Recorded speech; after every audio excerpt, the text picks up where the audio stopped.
This is the 17th season of Bass Talk Live with your hosts, Mark Jeffries and Matt Pangrak. BTL is brought to you by Lowrance, Bass Cat Boats, APCO, Ducket Fishing, Strike King Lures, Sunline, Big Bite Baits, Spro, X-Zone Lures, Yamagatsu, The Bass Tank, and Denali Rods. BTL coming at you. Good Wednesday, everybody. Welcome once again to another edition of BTL Bass Talk Live, where Matt and I are going to talk bass fishing and anything else that we want to talk about. Matthew, how you doing, man? You got your mic muted. Why are you muted? There you go. I'm just borderline depressed. Why? I want to get out of the house. I want to go somewhere. I'm sick of the snow. The season's supposed to start. It snowed another 4 inches. Yeah. I just want to drive to the studio, drink my Red Bull, get yelled at by you, and then drive 2 hours home. You have no idea how good that sounds right now. Yeah, we got another 7 inches at my house. And you know what, Matthew? Things are looking better. They're looking a little better. See there? Look. There's my favorite map. The cold is starting to move toward Frank Scalish. Yeah. Receding a little bit. It's moving back kind of northeast a little bit. Still freaking cold. I mean, it was 0 last night. What are all those little things moving out in the ocean? That's the wind. That's the wind. That looks trippy as heck. It looks like we're like encased in like a bubble. Look at all that. We kind of are. Oh, look, it's shooting up. That's some warm air shooting up through the Gulf. Oh, yeah. So wow. we might see above freezing. I think they said maybe Saturday. Maybe. The star was back on the wall yesterday. No one said anything about it. I was shocked. You can barely see it. Yeah. It's not that. There we go. There's there 2 points to it right there. The star is back up. All right, man. Today, a different kind of show. We're going to have Drew Gregory on, the man that knows a lot of information about kayak fishing, and hopefully I will get educated on the world of kayak bassing today on the show. Fairly educated. Not really. Yeah, I mean, we've had JD on, and we've had who owns the kayak shop in Illinois, and we've also had Ron Champion on. I just I don't follow it. I just don't know about it. Understand how it all works. We don't have to rehash the basics of it. We know it's in an inches battle every day, and that they have the measuring boards and how it works, and they have to put in. We don't need all that. So we don't need to go to that. We have a basis for it. We do have a basis. But this Drew Gregory is like everywhere. I found a website, and he is and I think he still is, because he is the reigning. God, I knew I just had it all right. It's the Hobie Angler of the Year. Right, but at the bottom of it, he is also the Crescent Kayaks Director of Specialized Fishing.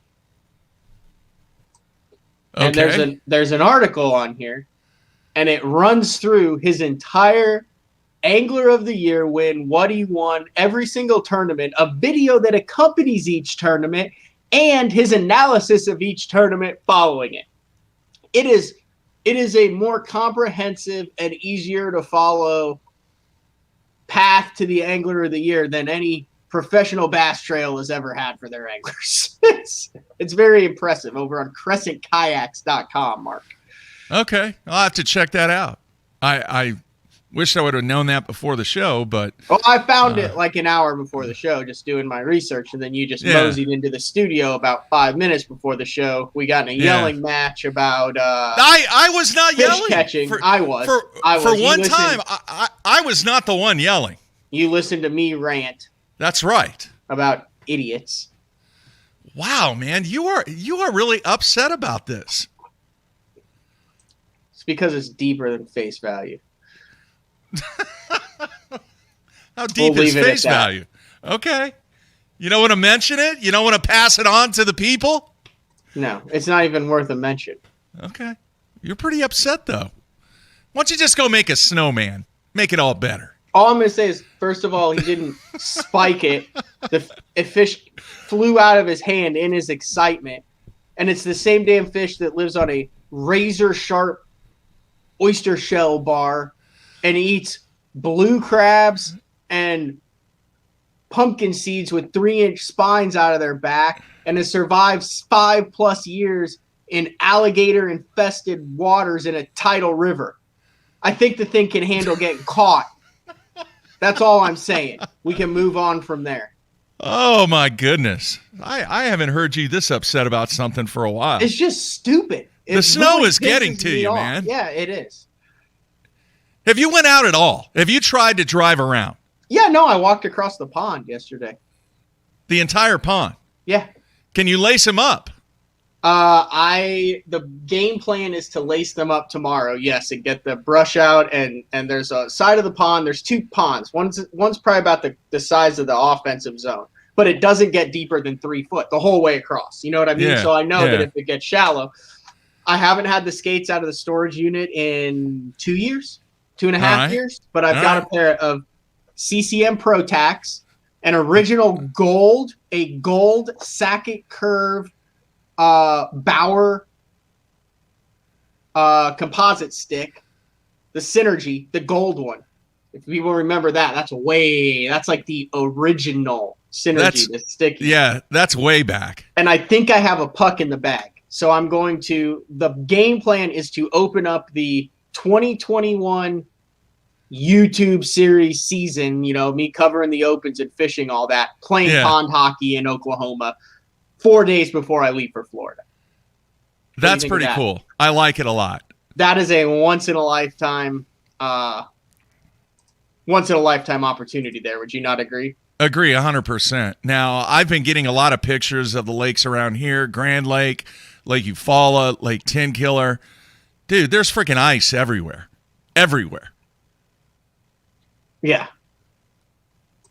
There's ice on Ray Roberts, I believe. Really? Arkansas River. We drove across the Arkansas River. Not the main, Arkansas River, but the little side, they're frozen. Did you ever look and get confirmation on when the Classic was at Grand Lake? Was it this week? What, 4 or 5 years ago or whatever? Yeah, February 28th when Cliff Pace won. Or 23rd, 24th, somewhere around there. So it would have been next week. So it would have been fine, but it would have been cold as hell. And with all the snow melt, probably muddy too. That would have been interesting. Water temps in the upper 30s, lower 40s. Mm-hmm. What's the coldest water you've ever caught a bass in besides ice fishing? 2 winters ago, Kevin Ledoux and I slammed them. Like, best winter bite I've ever been on anywhere in 37-degree water with about 1 foot to 6 inches of visibility. Slammed them on Thunderbird for like a month straight. You can ask them about it. There's pictures. Really? It was insane. They were. It was. I learned. It blew my mind. And the colder it got, the better. Like, all the coves were frozen and all that stuff. It was like the last 2 years, it has not gotten that cold.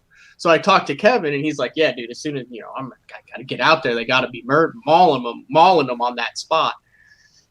It's like a little hole, and I think they all kind of funnel to it kind of off of the channel. Uh-huh. We would sit there and make the same cast, and every time I went past it, just dong, dong, dong, like up to 7-pounders. I don't know how they saw the bait, how they were swimming to eat the bait. I have no idea.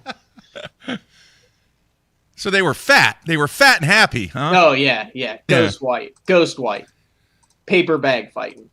While we're talking about schedules and when all that is, we mentioned this before, and this was an interesting move that Bass announced the Sabine River, which was originally scheduled for April, I believe. You know, that is like freaking Lollapalooza when they have the Elite Series there. Yeah. And they had a makeup date in the Elite Series schedule, which was for August, which is after, I believe, the end of the season. You know, it was after the main season. Yeah. And they moved the Sabine because they could not have as many people there as they would like because of COVID restrictions to August 19th on the Sabine River, which I believe you described as the pits of hell.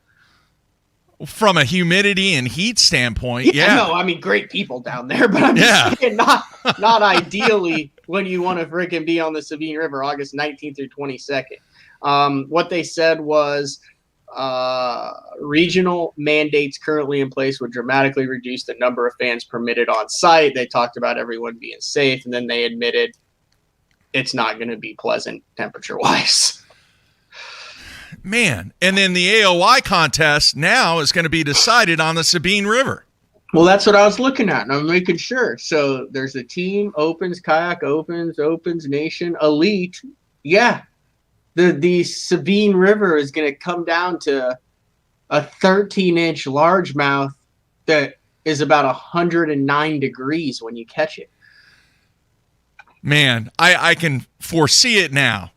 All right, there's going to be an expired fish that's been on a 160-mile boat ride that may have to weigh it in 2 pieces. Yeah, that might cost somebody the Angler of the Year title. Might.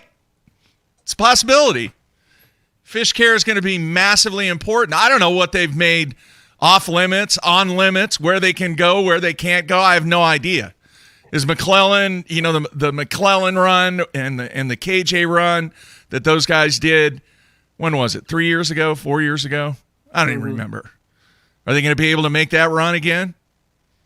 I have no idea. Don't know. It's a long way off. But that is going to be a grind of an event to determine the Angler of the Year. And they better have a good New York swing, man, because that is just going to be kind of a crapshoot. Definitely can foresee low weights on that event, but who knows, man? Somebody may catch 80 pounds. Probably not. But in mudfish. Dude, there's so many mudfish on that joint. Yeah. It's a shame. You know, what do you do? I know those people, let's face it, they love their bass fishing down there. They love to party. But when it's 97 degrees outside and 130,000% humidity, are they really going to want to be in an area watching guys weigh in fish? Mm-hmm. It's a good question. You know, April would have been outstanding. And the people down there, they show up in groves. It's a great fishing fan place. But I just don't know when it's 97 degrees outside and guys are weighing in 3 pounds and 4 pounds. Who knows? We'll find out. So this is an awesome, because it actually explains how you win Angler of the Year for the Hobie. What's that? For the Hobie Bass Open Series. Yeah. It's cool. So they have 10 regular season tournaments, right, across the country. And you fish whatever ones you want, but they take your best 3 scores. You get to drop one? You could drop 7. They just take your best 3. Oh, if your you fish best 3, 3. you don't get to drop any. If you fish 4, you take your best 3. If you fish 6, you take your best 3. If you fish all 10, you take your best 3. And then it goes 100, 99, 98. Huh. In 2-point increments until they run out of points. Well, we'll dive into that a little bit more here in about 2-3 minutes. And then they have the tournament of champion at the end. So that like totally makes sense, doesn't it? Yeah. I wonder why they drop. We'll find out. We'll get into that here in a minute. Because All there's 10 of them. So you yeah, fish but your whatever. best 3? Yeah. That's not that many, dude. We've had this Yeah, discussion but it's about the same opens. thing as it's the same thing as the opens or that. But also, I mean, it's hard to fish 3. You're talking 2 days with the practice and all that stuff. So if you have 3 good ones, or you can travel around until you make the tournament of champions. We'll get into that. I have questions about that because I don't know about that like scenario. that We'll talk about that. Well, wait a minute. You like that format, but you don't like the fact that somebody's getting an Elite Series berth by only fishing 3 events? No, but there's 10. And that's it's what also, I'm saying. But they're only counting 3. Right, but there's also not 150 kayak guys that are just fishing a kayak tour for their living. It's a little bit different. It's more friendly to those. You see what I'm saying? There's no. I mean, there is. I like friendly. A high. I like friendly. So you're saying the Elite Series is not friendly then? No, I'm saying it's. You're all over the place, it should man. Be way more. No, it's not, because there's not many people that are. There's not a professional. There's not 150 guys that only fish the kayak tour, or 100 guys, and that's the only thing that they do. There is. What is that number? I want to know what that number is. Maybe Drew knows what that number is. I don't. There's obviously not enough just in tournament earnings, but I mean, you have a guy like Drew, who I've done a bit of my research on. I mean, the guy's got his hands in a little bit of everything. He's got a YouTube shows, and he's got lines of stuff, and he works for a kayak company. He has a whole bunch of different lines of revenue streams, from what I can gather. Okay. You know what I'm saying? We'll get into a podcast and a website and all sorts of stuff. We'll get into it here in a minute. It's not like a Steve Kennedy. Like, you can't Steve Kennedy the kayak world and make hundreds of thousands of dollars. It just doesn't work that way. I have nothing to say about that comment. That is kind of out there. What's kind of out there? That comment you made. The whole Steve Kennedy thing. How is that out there? Say the comment one more time. Listen to what you just said. There's not in the kayak world the possibility to do a Steve Kennedy and just make 100% career earnings based on your tournament winnings. That there's the $100,000, $200,000, $50,000 boats. That stuff doesn't exist in the kayak world right now. How many? Level. How much does it exist in the professional bass fishing world? Well, I mean, you win a boat, that's $40,000, or you win a Turk coaster, anything, that's $40,000, or an Elite Series is $100,000+.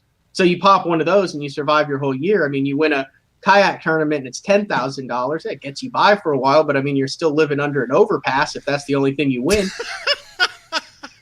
How does that not make sense? I think it's a little bit more fortuitous than just winning 10 grand here and there and living under an overpass. But we'll find out. I could be wrong. You're not understanding what I'm saying. Maybe I'm not. I'm saying I don't think you can make a living in the kayak world strictly on fishing kayak tournaments and your earnings in kayak tournaments. Okay. I got you. That's all I'm saying. That. And then I threw Steve Kennedy out there because he's one of the anglers who, whether it be mythical or true, has gone years where he's like, I don't need sponsors. I just win a couple tournaments and I'm good. I got you. That's all I was saying. I wasn't saying anything controversial at all. Now, obviously, there's a reason why they only select or let you keep your best 3 if there's 10 events. I just want to know what that reason is. Maybe there's not a reason. Anyway, moving on real quick. I still have not received word on a couple of things that I want to update everybody on. One, I have not received a response from anybody at White River Marine. I have not forgotten about that. About every 3 or 4 days, I will drop a contact message to the person that I'm trying to get this set up with. Still no response. So I don't know what the deal is there. And then as far as we know, everything is still on schedule, backed up a day to the new schedule for the Red Crest next week. But, dude, there are some major issues that need to be really looked at and overcome because of the power situation that's taking place down in Texas. Yeah, I talked to one of the anglers who's in the Red Crest, Mark, and I said, hey, what are you guys doing? And he's like, well, for one, we can't get there right now.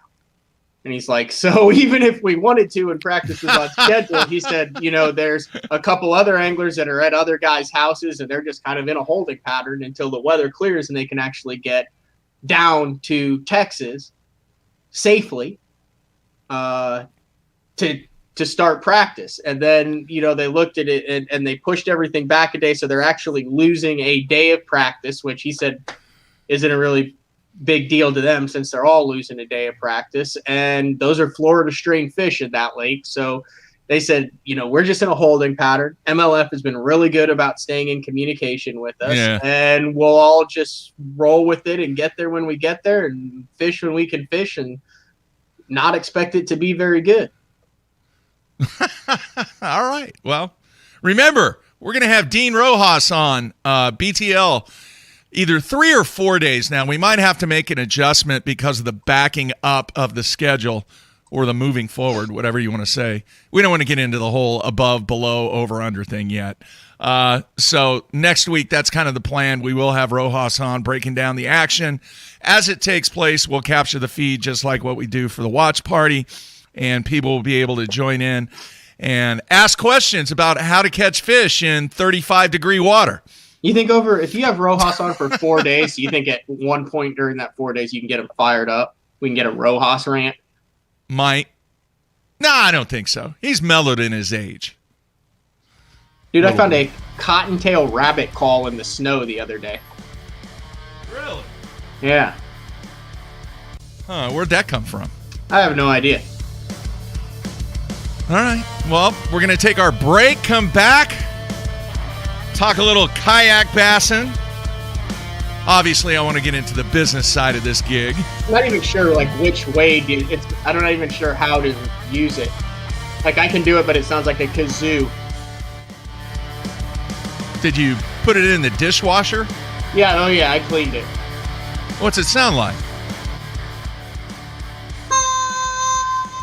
That doesn't sound like a cottontail rabbit. That sounds like someone just scored a soccer goal in the Premier League.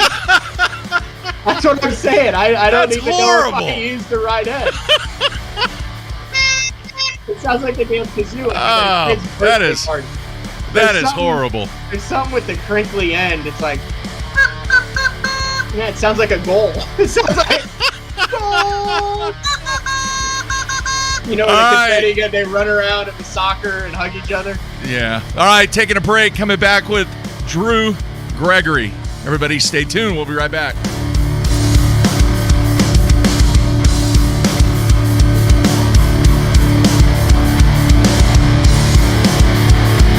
The ultimate fishing system starts with Lowrance HDS Live. The best fish finding tools, from chirp sonar and fish reveal to active imaging and new active target live sonar, and complete touchscreen control from your trolling motor to your big motor. For a limited time, building the ultimate fishing system will be easier on your wallet. Upgrade to HDS Live with a Ghost trolling motor, active target sonar, or live sight sonar and save up to $800. Basscat's legendary 20-foot platform has been paired with angler-approved accessories for 2021. Puma FTD features the proven hull used by many of the top names in bass fishing today, backed by a transferable lifetime warranty. The Puma FTD boasts a full team deck concept which enhances efficiency for you and your tournament partners. Turnkey tournament-winning performance. The Puma FTD SP from Basscat.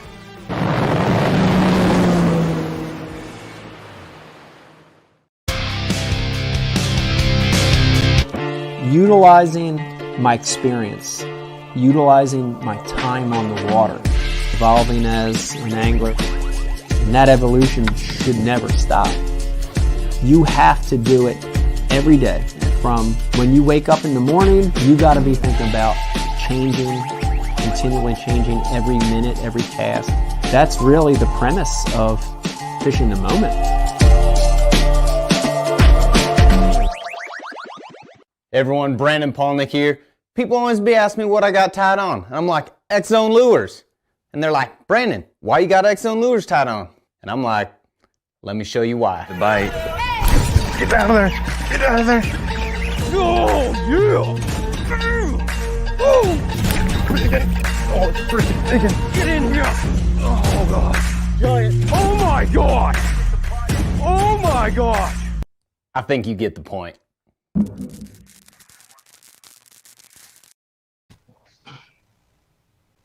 Pro-inspired, pro-designed. Tested and proven by legends on the water. Dominating the tournament trail for over 50 years.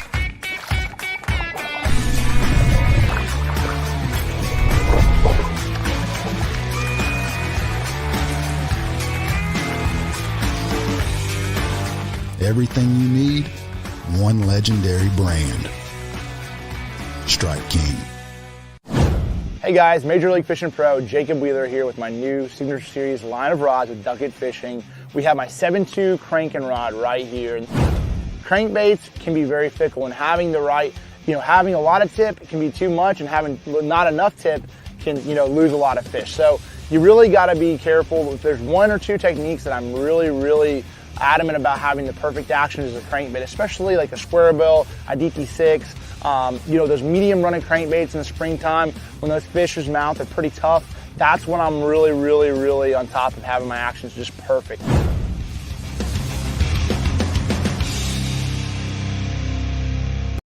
Let's face it, fishing electronics are no longer an afterthought. They've become a necessity.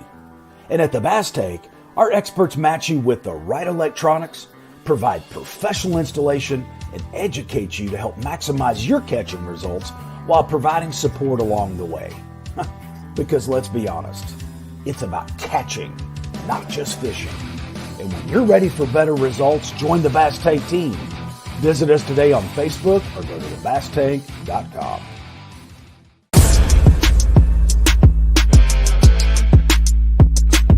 You've been waiting all week for this. And Sunline wants to make sure you're ready for it with bulk spools of all your favorite fishing lines. That's so fun.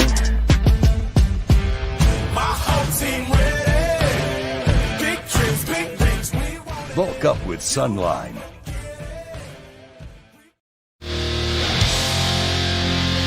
All right, we are back on a Wednesday. Hey, how about this, Matthew? 17 degrees at takeoff for the Toyota series. Yeah, I saw one of the guys on Instagram was like, "Yeah, we'll have a good day today if my live well pumps ever thaw out." Let me flash up. Hang on. Let me. Hang on. Why is it not? There we go. Okay, so back to that. Yeah, because I think I can change. I haven't messed around with this. Let's see here. Let's see the radar. That's tricky. So, yeah. So that no, is so tricky. No like precip, but that's that mass that came through last night, and it's still snowing a little bit here in Oklahoma. That will be headed that direction. It might go a little bit north. I think there's over 200 boats see. in that thing. I can't imagine how miserable that is. That's just. I mean, I can. We fished. Remember we fished that. Remember we fished the fishing chips one year 17. on Grand. No, it wasn't 17 degrees. It was freezing. The rod boxes. Yeah, dude. The first day of the Coastal Championship in 19, it was like 68 and over humidity. And when we ran in, it was upper 20s and sleeting. It was the most miserable I have ever been in a bass boat outside anything. Like, bar none. I had flip-flops on and the light rain suit. It was absolute torture. Huh. All right. Well, I kept saying for like 4 hours, I just kept saying, embrace the suck, embrace the suck, embrace the suck. But then I'd break off and I'd be like, I don't think I can retie. Like I'm doing like a triple granny knot because my fingers weren't working. I wasn't. That's miserable. Palomar. But it is time to go to our special guest. Let's bring him in now. Drew, how you doing, man? Doing good, guys. Truly an honor to be here. I appreciate it. Huge fan of the show, and I can tell everybody this: you guys are the same on camera as you are off behind the scenes when you're talking and bantering back and forth with each other like husband and wife. You know, we love each other. You know, we hate, we love, we get along, we fight. That's part of it, man. Yeah, 17 seasons, right? Yeah. I mean, that's a long time. So, other than your wife and kids, Mark, am I the longest standing like friend like that you talk to on a regular basis in your life ever? 100%. That's crazy. Yeah. Yeah. You're like my third son, man. That's it. Hey, you remember what you did? You used to help AJ and you helped Mark with T-ball. Remember that? I remember I would coach Dude, you're part of the family. T-ball back when I was athletic. Part of the family. Now I tried to put my shoes on yesterday and I was out of breath. Oh, geez. All right, man. Drew, gotta ask the first question. The weather, obviously the big story across the nation. What's the coldest that you've been out in your kayak and actually caught fish? I mean, honestly, it's no different than, the bass boat world. I mean, you can get layered up in the proper clothing, and that's obviously super important. In the kayak world, we always have life jackets on. It's not illegal not to, just like in a bass boat. Some guys wear them, some guys don't, but certainly you want to have that on, and you can get out there in super, super cold weather and still catch them. I mean, kayaks can go anywhere bass boats can, right? So it's just a matter of, are you willing to brave it? Do you want to embrace it and do it? In fact, this weekend, the Hobie Bass Open Series will be on Watts Bar, and it's supposed to be like 9 degrees or something like crazy like that on Saturday morning. Yeah. I'm opting out of that one, but those guys are going to be brave in the cold. They already got upwards of 70, 80 people signed up for it, and it's going to be, I don't know if it's even going to get above freezing either day. So there's a hunger for it, guys. There's clearly a hunger when you get that many anglers in an event like that cold. Wow. Drew, we were talking before the show. I was explaining a little bit. I was on the CrescentKayaks.com article that might be the best, most informative article that is interactive as far as videos that you shot explaining how you won the Angler of the Year and that. But I was trying to explain to Mark how much I liked the concept of taking 3 out of your best 10 in the kayak world. Is that kind of how it works? And be honest here, is this the elite series of the kayak world as far as drawing the top kayak anglers internationally? Yeah. So it's a really cool concept, and all of the major tours pretty much follow it. For Hobie Bass Open Series, you take your best 3 and you could fish as many as you want, right? For Kayak Bass Fishing, their trail series, it's the same thing. You can fish as many as you want, but take your best 3. And then, like you said, Matt, it goes to the championship, which in the Hobie Bass Open Series is titled the Tournament of Champions. And then the increments drop by 2-point increments. So you get a little bit of a bigger margin. You can make up a little bit more ground, right, at the Tournament of Champions, but you still have to be in the hunt, And so BASS has their Bass Nation Kayak Series. Those are the 3, for those following along at home, if you're taking notes here, those are the 3 national, major national trails: Kayak Bass Fishing Trail Series, Hobie Bass Open Series, and Bass Nation Kayak Series. Bass Nation Kayak Series has 5 regular events and then their championship, which is held in conjunction with the Classic. It'll be on Louisville, later this year. Oh, I'm sorry. So, yeah. Pick your brain about that here. I know you fished probably at Open there last year. But anyway, that's kind of. Do you want to call it fishing? Yeah. It's going to be a challenge, no doubt about it. We're going to be dodging jet skis and party boats and pontoons and whatnot. Wait, what time of the year is it? They moved it, in conjunction with the Classic, so it's no longer in March. Oh, dear God. Yeah. Yeah. What days of the week? It's at least it's in the middle of the week. I think we're on Wednesday and Thursday. And then we're on stage in the Bassmaster Classic stage on Friday when they kick off, the Classic, the first night of the Classic, and they announce the champion for our event then. So anyway, that's kind of how. Oh my God! You guys don't understand what that means, Louisville. I mean, it is in the Dallas Metroplex. Like there are hundreds of arenas. Like it's gonna. Okay, let's continue. Sorry. No. But anyway, that's how. What's cool about it is, it's like you were saying, Matt, and you kind of got around to you made the point. I think the biggest point is that there's not an elite series of guys who are just doing this for a living full time. So you need to offer 10 events around, as much of the country as you can to get these guys, that like me, I got a wife and a toddler and, work for Crescent Kayaks and they have full-time jobs. So you need to have multiple events around the country in order for people to be able to take off enough time to get to 3 or 4 or 5 maybe, But then you have this smaller group of folks who actually are quasi doing it for a living because maybe they're younger and single and, they just don't have as much, I guess financial responsibilities attached to them, so they can kind of, go for it. And we're not far off from an elite series, by the way. We're not far off from a kayak fishing elite series at all. I mean, the fact that I'm on the show right now, this is like the most watched, most downloaded bass fishing podcast show there is. And I've seen more kayak anglers on these big shows and podcasts. So that tells me marketing departments and marketing directors and executives at these organizations, the fact that Bass has now jumped in, are getting closer to something like an elite series for kayak anglers. I don't know if it'll be 40 or 50 guys to start out with or what, but we're getting close, and we have a lot of guys with personalities that can speak well, have unique setups, and it's just they fish in so many different unique ways.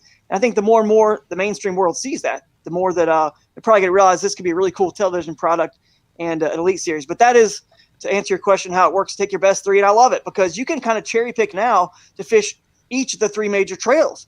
Because if you like last first tournament for the Hobie Bass Open Series on Seminole, I got 4th. And, now it's like, hey, I've already got a 4th there. Let me maybe focus on kayak bass fishing next, which is what I'm going to do on Lake Murray, and then Pickwick, Wilson, and Wheeler after that. And then I'll get back to Hobie on Lake Dardanelle, which is where I won last year. Mm-hmm. And it was pretty cool for me because COVID had me moving from the Carolinas, from Charlotte, where I lived, up to Northeast Ohio, changing careers, moving to Crescent Kayaks. And then I got to just jump into the very last 3 tournaments with Hobie.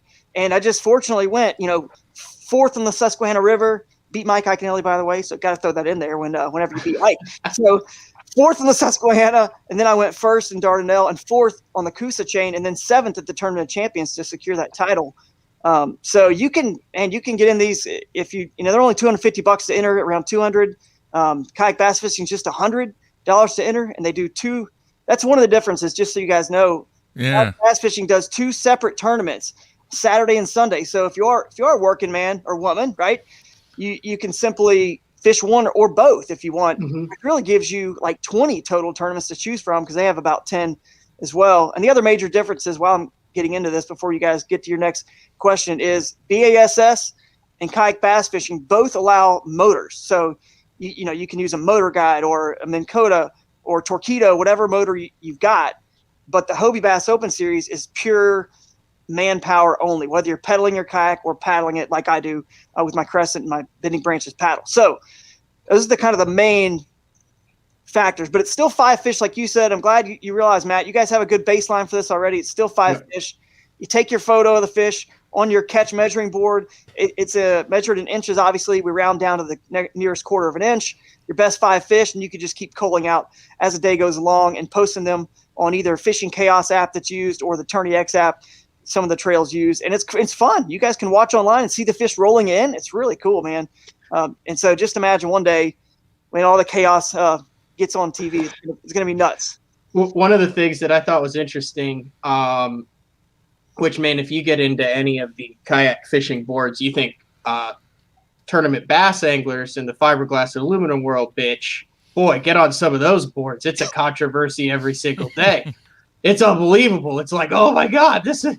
Anyway, that being said, there's a photo of you in there taking a lie detector test, all hooked up and stuff. Yeah. So it's just like a major team tournament or the Elite Series or anything on there, because everyone. I mean, that's the big thing from our deal is about the measuring and the flopping, and there's all this stuff, and everyone you can put in wherever you want, and then you're like sending it in, and then you see. But I mean, it's you get hooked up and do the whole lie detector test thing.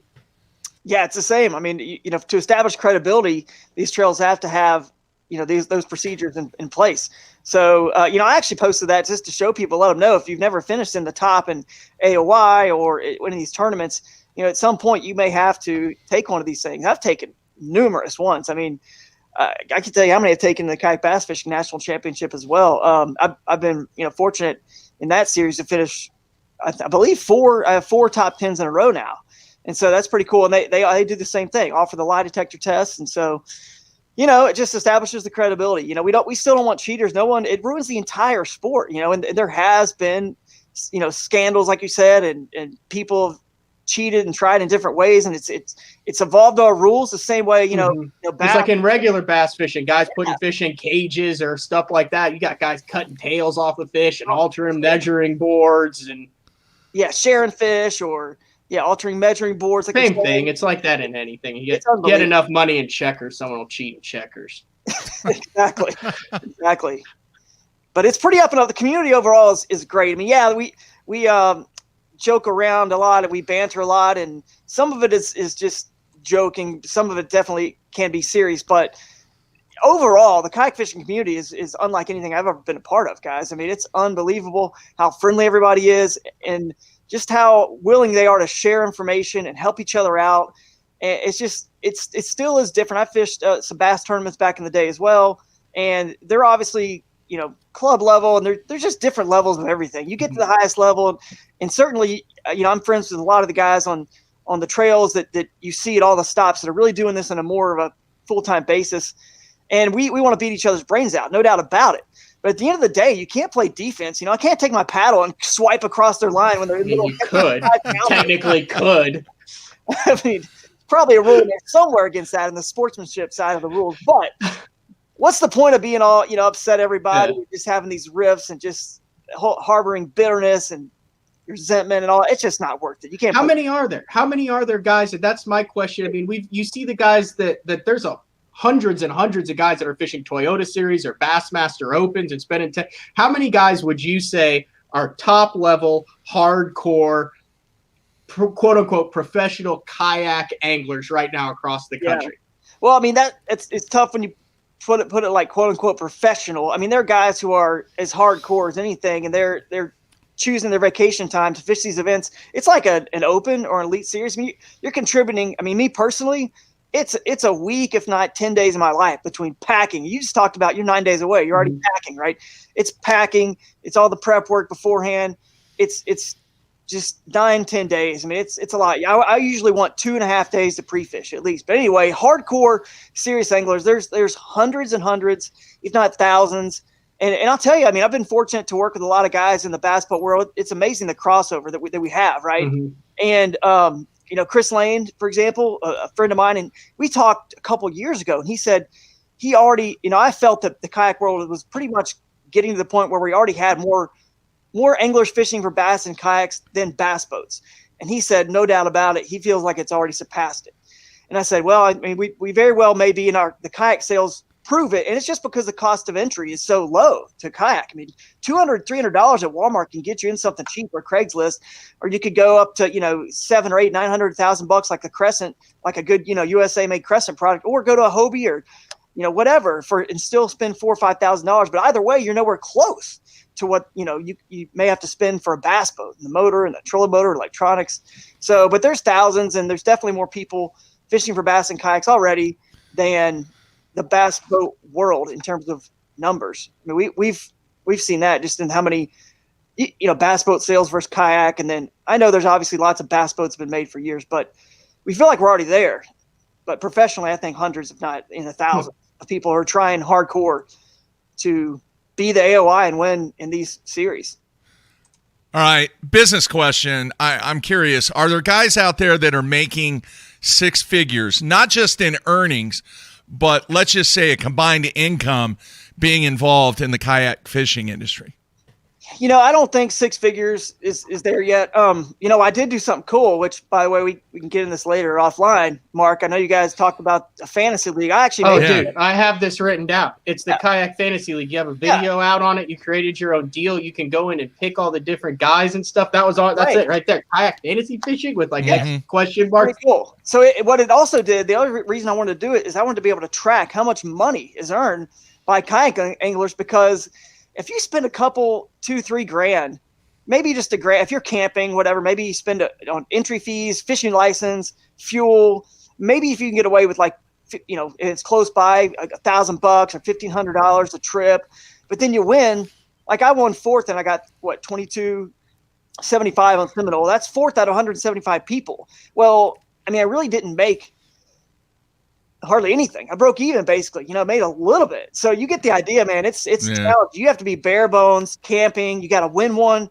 And really the best way to do it is to win the Kayak Bass Fishing National Championship's the biggest, right? We gave away, Kayak Bass Fishing did $100,000 one year, $75,000 another year. I got second, won like $20,000. Yeah, I see that. You guys knock a big one out of the park, and there's only about 3 or 4 of those big events. It's going to be the Bass Nation, championship there on Louisville. There's probably gonna have a big payday. There's going to be Hobie Bass Open Series Tournament of Champions and the Kayak Bass Fishing National Championship. If you don't win or get second in one of those, you don't have a shot of breaking $40,000-$50,000. And last year in our fantasy game, and again, this is not counting local and regional tournament trails. This is just the major national trails. But last year, a guy named Matthew Connett won the national championship for Kayak Bass Fishing. He won like $60-something thousand in total with bonus bucks. And then Russ Snyder's, I think, had a $40-something thousand, one of the top anglers in our series. Jody Queen was up there in the $30-something thousand range. So Ryan Lambert won the Tournament of Champions, so he won like $30,000 just for that. So you got guys that hit over 30. I was in the 20, probably I was almost up to 30. So basically you get the idea, man. You take away at least half of that is $10,000-$15,000 in expenses, and you're just not making a living doing it yet. But that's why, like you said, Matt, you got to have other things going on, which is why this is so important. Things like this and being able to, get video content out there and be able to provide what the marketing departments for these companies need. And I think they're seeing now that there's a lot of value and relevance to what we're doing. And they've seen it for a while, but some of the mainstream companies they're just so big, and it's just, they still just don't quite understand how big of an opportunity this could be.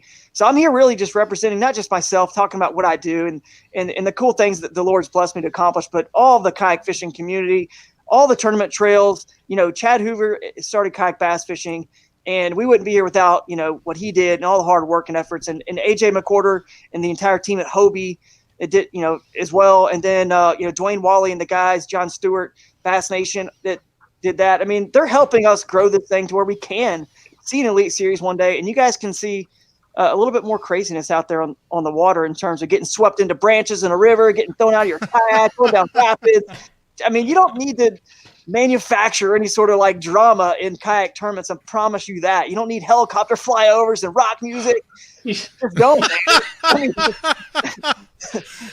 freaking awesome. All you got to do is bend a board a little bit or cut the tail off a fish, and the whole thing goes nuts. So here's my 2 questions. One, just to put things in perspective.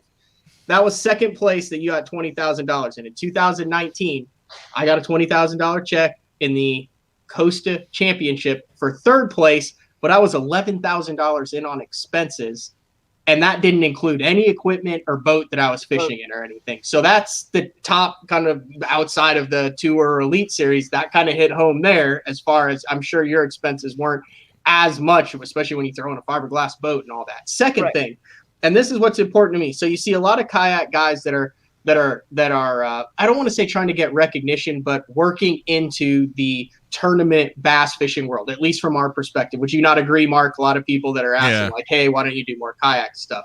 You're kind of in this as a competitor and from a business side of it. Are there the majority of your new anglers, because this is a fairly new deal. A lot of guys have been doing this 2, 3, 4, 5 years. That's it. There's no one who's been fishing tournaments for 40 years out of a kayak. Are they club anglers who have fiberglass boats or aluminum boats, or were co-anglers who then transitioned over to the kayak world? Or are they people who had never fished bass tournaments who start out in a kayak and their first tournament experiences in a kayak? Yeah, that's a good question. I would love to see the percentage breakdown of what that is, but honestly, I feel like we are so deep into the sport now where you get a lot more of I just started fishing out of a kayak. I just one day just fished out of a kayak, never fished out of a boat. Honestly, it's just the best tool to fish the wild places I love to fish, and that's kind of why I got into it.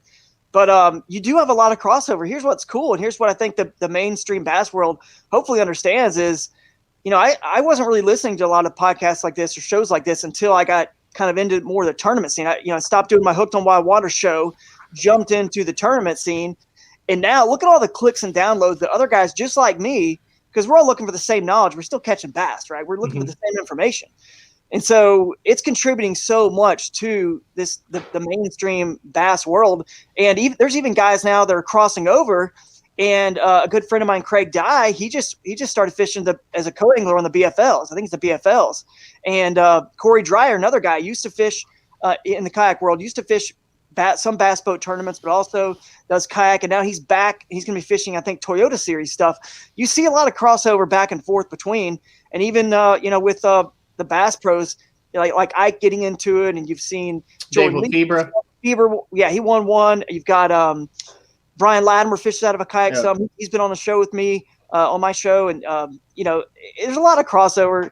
And I'd love to see the breakdown. I don't know the exact answer for that, but I promise you, it's a lot more people are getting into their first tournaments that have only just fished kayak stuff and never were part of this bass boat, John Boat Club or a bass boat tournament. But the other way is happening too, as purses go up and it becomes more lucrative, and they see the value. It's not just the monetary value, it's the media exposure value. There's a reason, Real Tree is my headline sponsor, and Z-Man's one of them. I've been with I'm blessed to have a lot of companies on board, but they're not sponsoring me just for my tournaments. They're like, dude, you were doing a show before that.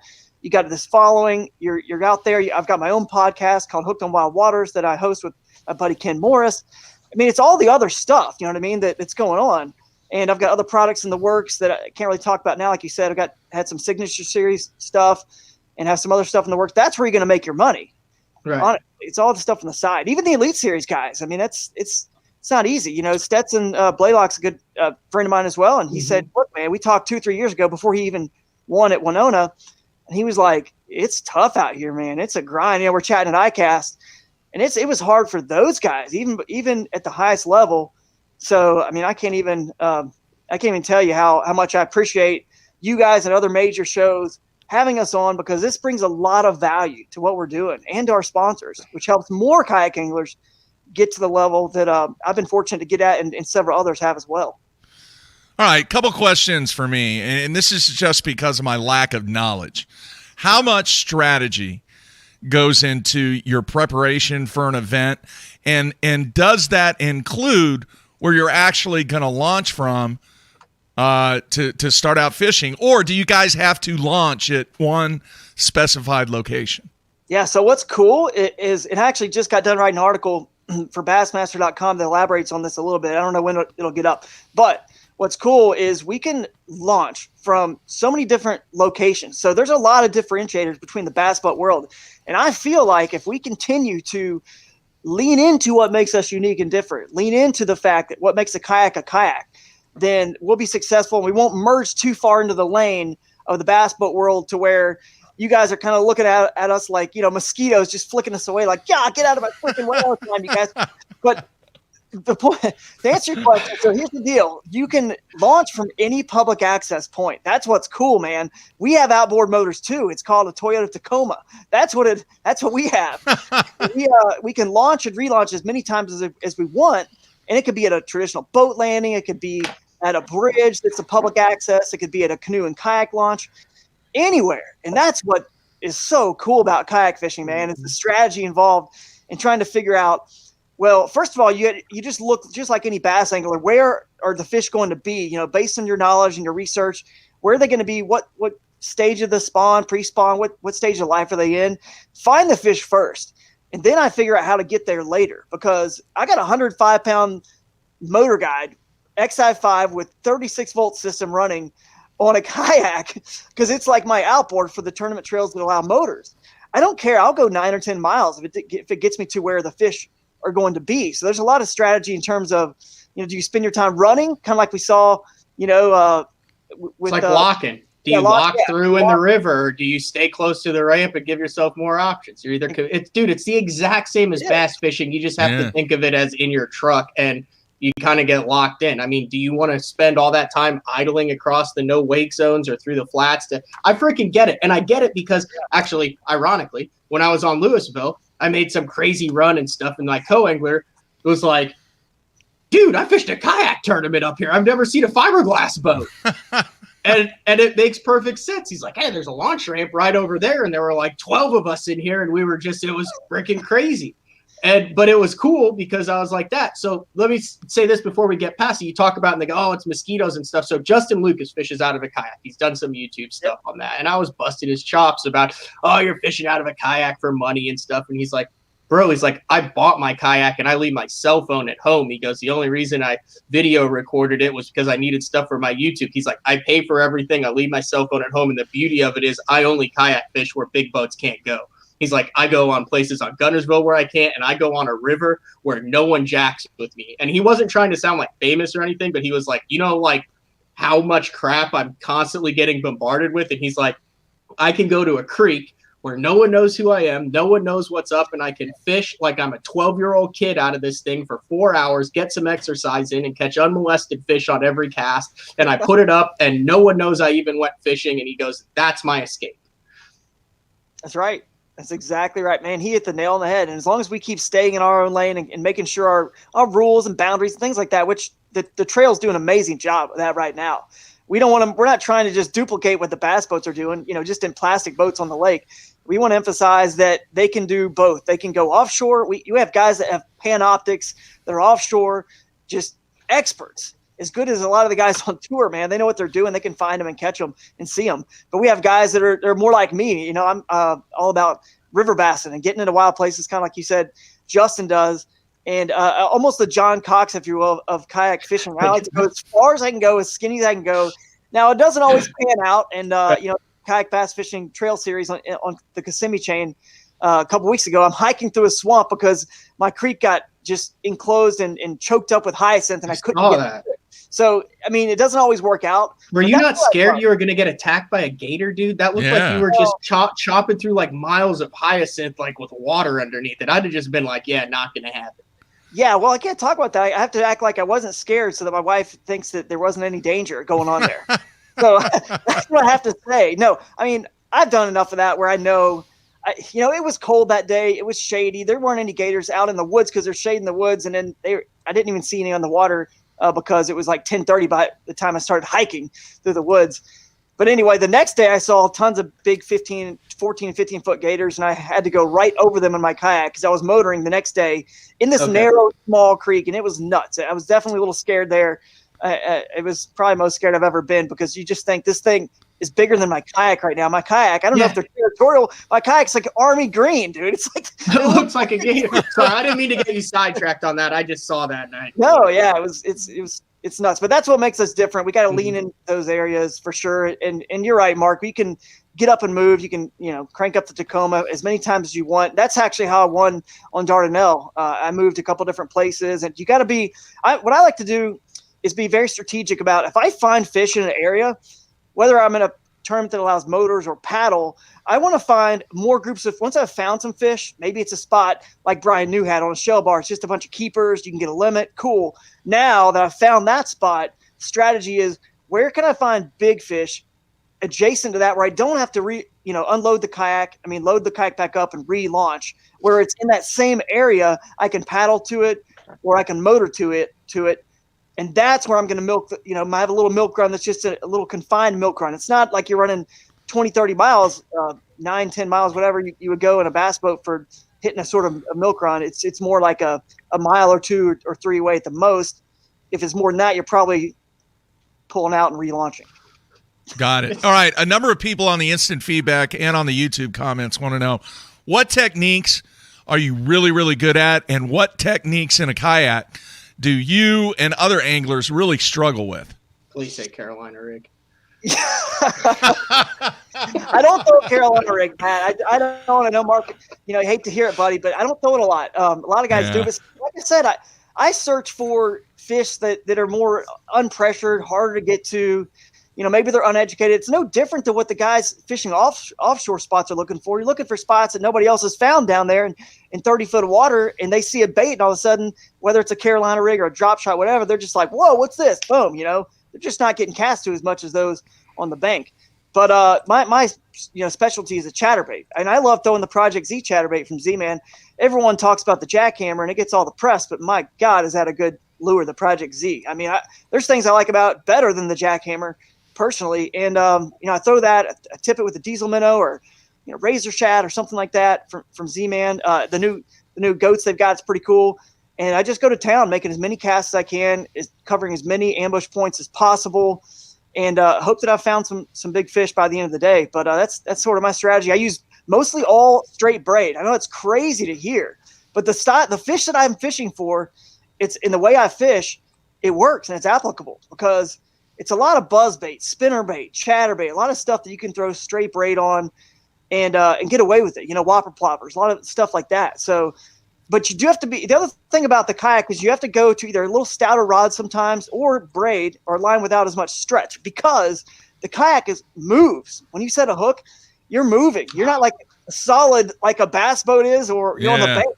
You don't get to like take a crow hop and jump back and like hammer them like Hackney, dude. Not at all. It's more of a wrist snap sort of hook set. And so what I've done is I've gone to a little bit heavier action rods and or braided line to compensate for that, because as fast as I fish, here's the thing you got to think about.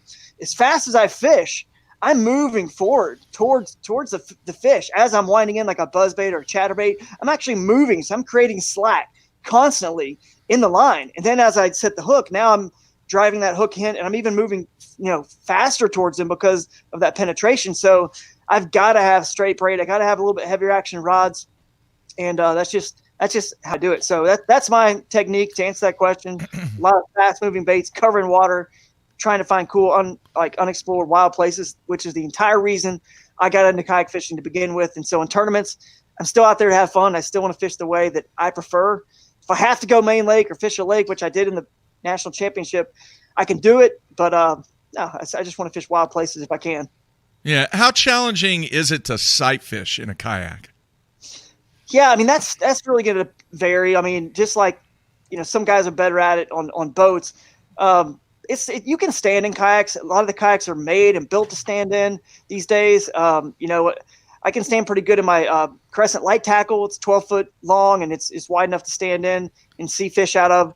A lot of boats out there could be a little bit narrower and it's just hard to stand. And everybody's got a different sense of coordination and balance, sea legs. Yeah. So, if you're a little taller and heavier set, whatnot, and you just feel like you can't stand in a boat, you need to just get a little bit bigger, wider kayak. That may give you a disadvantage if it's a paddling tournament because now you're going to go slower. But if you're looking to sight fish, that you got to have that, But they're stable enough to stand in for sure, and you'll get your sea legs after you do it for a while. You start to learn. It's like riding a bike, man. You might fall over, and it's almost like the first few times, but 4 days later, you're jumping ramps. You're like, this is great. That's how it is in a kayak. So all right. Blake, gallows humor, Mark. You would get your sea leg. Yeah, very funny. Inside joke there. You had to say that, didn't you? Very funny. Wait, real quick before we go there, what technifies a kayak? Why can't you have an 18-foot thing with a trolling motor on the back and call it a kayak? Yeah, that's a good question. So the rules in the trails pretty much they're very similar. You could actually have one 18-foot. They have length requirements. It's got to be usually at least 9 foot long and 9 foot minimum and 18 foot long, but it's got to be typically marketed as a kayak, right? As a paddle only sort of vessel, right? It's got to be marketed that way.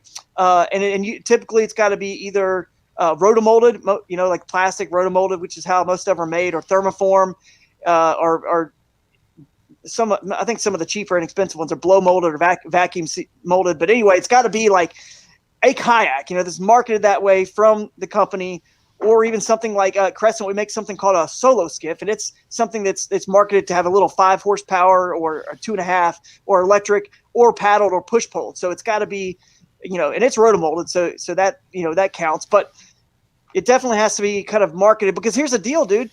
These companies are the ones who are sponsoring these tournaments, so that circle of money, the economics behind it has to work out for everybody. So yeah, that's pretty much how it works, man. It just, fiberglass isn't really, and it's going to cost so much, dude, that now you've outpriced yourself to, for a kayak anyway. And it doesn't give you that much of an advantage to probably have a big, long fiberglass one, because, you can already put motors on kayaks, and you can do all the same stuff in a rotomolded plastic one. And I don't know. So I don't see a big advantage in having something like that. It's going to limit where you can go, I'll tell you that, because the smaller little ultralight kayak I'm in was what helped me get in some very, very small, tiny places.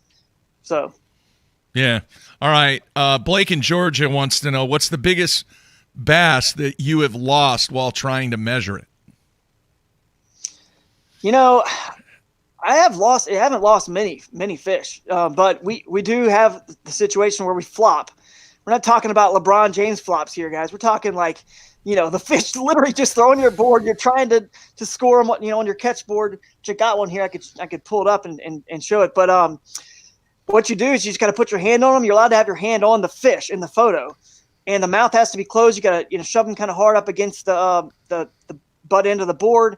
Shove them hard, and then hope they don't flop off while you're taking the photo. And typically, you want to put them down in the sort of the floor of the kayak. You know what I mean?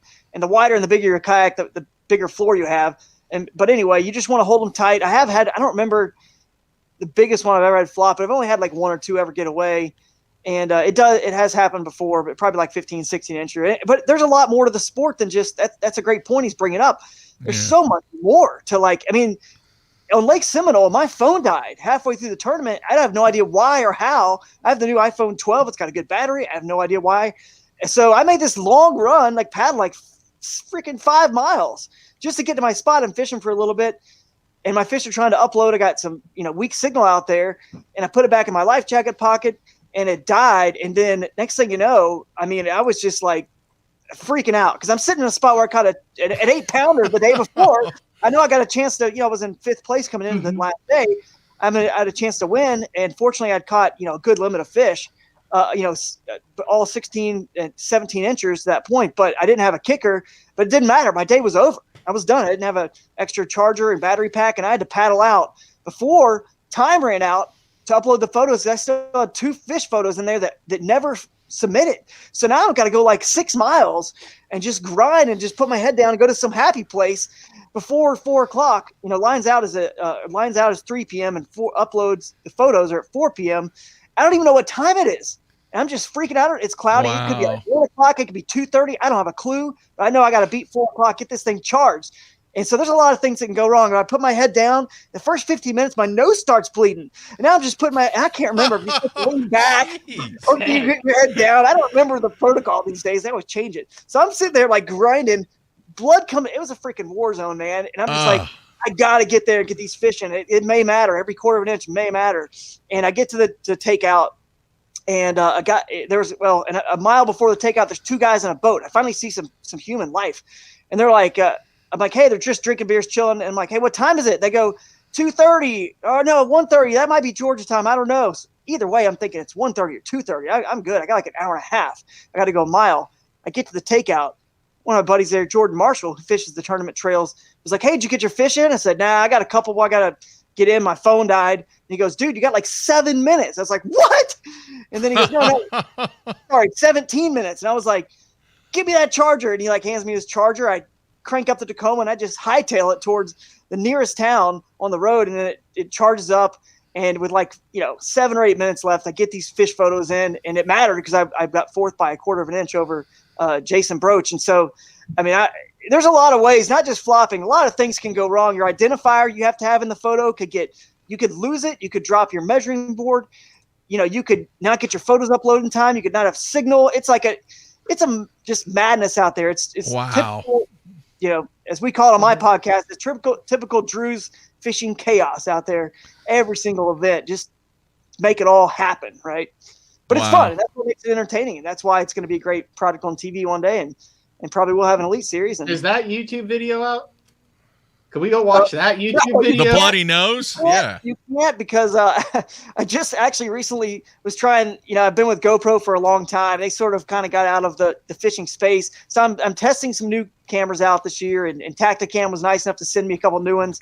And they sent them to me, and they didn't quite get there in time, and I didn't know how to use them. So I did. So I just didn't even have any cameras on me. It was kind of fun, like Justin Lucas, like you were saying. It was just fishing like a kid. It was fun, not worrying about filming this particular one. But later in the year, I'll get back to filming some more of the tournaments. But I did have it on as a test. I was just I don't know what this thing does, but I'm gonna hit this button and it's blinking.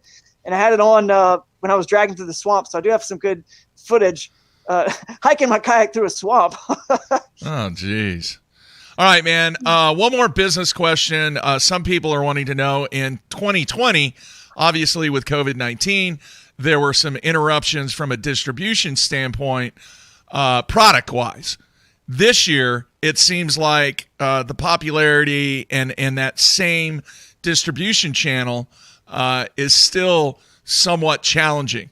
What can you tell the fans and what can you tell potential customers on the supply chain when it comes to product? Yeah, I mean, you're talking mainly specific kayak-related product. Right? Yeah. Well, it's not much different than the rest of the bass world in some ways. Now, the beauty is we have so many companies making kayaks in the U.S. like Crescent and so many other kayaks out there. I mean, that's pretty cool. So that helps. As long as they can get it back to working and there's no COVID, stuff messing up with how many employees are there with the molding and all that. The only issue we could run into, potentially, is some of the components you see on the kayak are potentially from overseas or somewhere else. We could have an issue with the supply chain, and you can't ship a kayak out if it's missing, just one or two little pieces that make it that kayak, right? So that can be challenging, but I think we're sort of getting back on track with things. We're playing catch up like the rest of the fishing world. Bending Branch is my paddle sponsor. They're made in the U.S., and I believe every one of the materials is pretty much there. So they are good to go. They're still making a ton of paddles, selling as many as they can. I mean, the fishing industry and the kayak fishing industry, just like the main fishing industry, after that whole COVID thing sort of figured itself out, we realized how it kind of was a good thing getting people outdoors. It was one of the sports they could do. I mean, kayak fishing, the sales and the demand, like you said, just went up through the roof. And those anglers, maybe they're back to work more this year, but they're hooked on something they're never going to put down. I've never heard anyone say they got into a kayak and they just all of a sudden, this isn't that much fun, I'm just going to stop doing it. I've never heard that ever. I mean, they fall in love with it the same way we all have, and just with fishing in general. It's just something you just grab a hold of, sort of like you become obsessed with, sort of like you, Mark, with your bowling. You know what I mean? Yeah. With golf on the side, when I try to get away from the fishing, it's like you just sort of become obsessed with kayak fishing in these wild places and in a kayak, and it just something about it just feels cool, feels right and pure, and not pure in a way like I'm some sort of elitist, pure, like, oh man, you guys with your gasoline, like a fly fisherman, you might has a stereotype a little bit sometimes of the stigma of, looking down a little bit on, the conventional anglers, not pure in that form. It's just something about it, man, just grips my heart. And I know it does so many other people. When you get in a kayak and you put that athletic portion to it, like you were talking about, Matt. Oh yeah. Yeah. It's cool, man, because you get exercise. Who doesn't need a little bit more exercise, right? Who couldn't stand to be a little healthier? You get exercise, you see all kinds of wild animals and cool things out there. You catch a lot of wild, unpressured fish, and then you're out there just it's quiet. You can sneak up on it. It's just really cool sport, man. It's something that everybody out there should get involved in, whether it's a club level, like a small $25, $50 entry level, or even get-togethers that have nothing to do with even tournaments. I just started fishing tournaments a couple years ago, 2-3 years ago, more seriously. And so my experience has always been just to get away, like Justin Lucas was saying, just to get away. So, but yeah, we're getting back on track, man, catching up, and just like the rest of the bass fishing world is. But a few components here and there come from overseas could halt some things and slow some things up from time to time. Matt? So I've written a lot of notes down here, and I'm really confused as to why this has not happened. So obviously there's 3 main ways that you can record your catches that everyone considers. You have the catch weigh release that MLF does. You have the catch your best 5 that BASS does, and then you have the inches like they do in the kayak world. And Bass Nation has a kayak series, and you see Carl, who's sponsored by Hobie, and I have Ike here, and Lefebvre, and Jordan Lee, and you have all these top kayak anglers, and you've got the kayak people saying, oh, we could compete with the fiberglass, and the fiberglass people, we've seen Lefebvre win 10,000, and Ike compete, Jordan carrying it, Carl sponsored by Hobie. Why has there not been a all-star combo, top 10 Elite Series guys, top 10 Bass Nation kayak guys, put them on the same body of water, do it inches or scale wise, and compete against each other? I think that would that not be an awesome way to promote everything?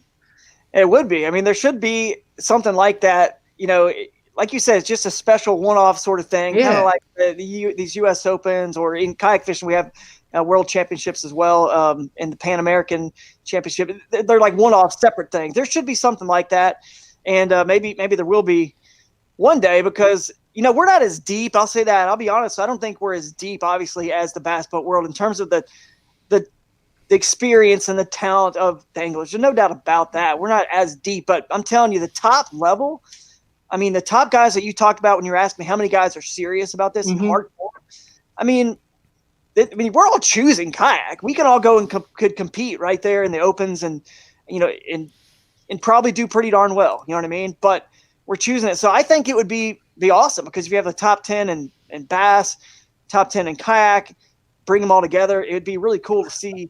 I mean, you can pick a lake. I noticed you had that like Neely Henry, and that other lake that was next to it was one of your stops last year. And I fished Neely Henry in the open. So that's a lake that like you can be on the main river in the current and deep. You can get way back in backwaters and creeks and back of coves. There's ramps everywhere on that lake. I mean, that would be real interesting, because you guys would be like, oh, well, we can't catch those giant Coosa spots because those guys are out on the main river. And then the bass guys would be like, well, we can't catch those largemouth because the kayak guys are back in backwater, pond weed that we can't get to. And I just think it would be interesting to see, throw a measuring board in the bass boat guys and just do it in inches like that, and then for one day, and then do the next day where you're doing a handheld scale where everybody records it. And I think it would be cool. I would be interested in that, and I think it would serve the purpose for all anglers involved and parties and organizations. It'd be awesome. I think someone who could pull it off. My good friend and one of the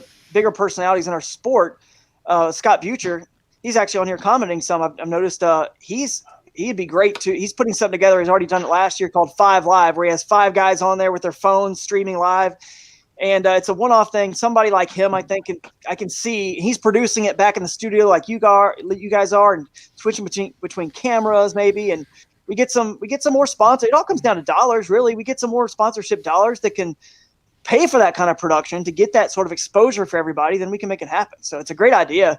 And so Scott, there you go. Maybe that's something you can work on next. I know that he's interviewed a lot of big names in the bass fishing world, the Zonas, and I don't know, he's just so many people on his podcast and show last year, and he could pull something like that off, I'm sure. So not try to put that on him, but it's an idea that I love, man. So let's do it. All right. On the instant feedback, interesting question. Chris wants to know, is there ever any kayak tournaments for smallmouth on the big water? St. Lawrence, Erie. Yeah. Lefevre won on Erie, didn't he? He won on Erie, he win 10 grand on Erie? I don't know if it was 10 grand, but it was probably close to it. I can't remember if it was which series he was in, but he did. That's called Google. Pulled up. Yeah, figured out. But you can. There are tournaments on the big waters, and here's what's cool, man. This is what makes kayak fishing and why. So what I want to do one day when this is all, when my whole career said and done, I want to be like the guy that's in the studio. You know what I mean? Analyzing this stuff. You know what I mean? Like the Zona, or you know what I mean? Whoever, just the guys doing the analyst stuff. And so, I mean, big water is definitely where you can catch fish offshore, deep, the smallmouth and the Erie, and like you're saying, St. Lawrence and St. Clair is a great example. But you can also choose to go back, and you don't see guys fishing those creeks because they can't get into some of them. So maybe there's just as big a fish in the creeks and rivers that lead into St. Clair, for example, as there are in St. Clair. I don't know that, but I know that may be a bad example, because obviously freaking giants are in the main lake of St. Clair, and I don't know how you're going to get bigger than that. But you get my point. That's the dynamic we get to choose. Like, what's going to win? It's not just like offshore or bank beater. It's offshore could win in kayak.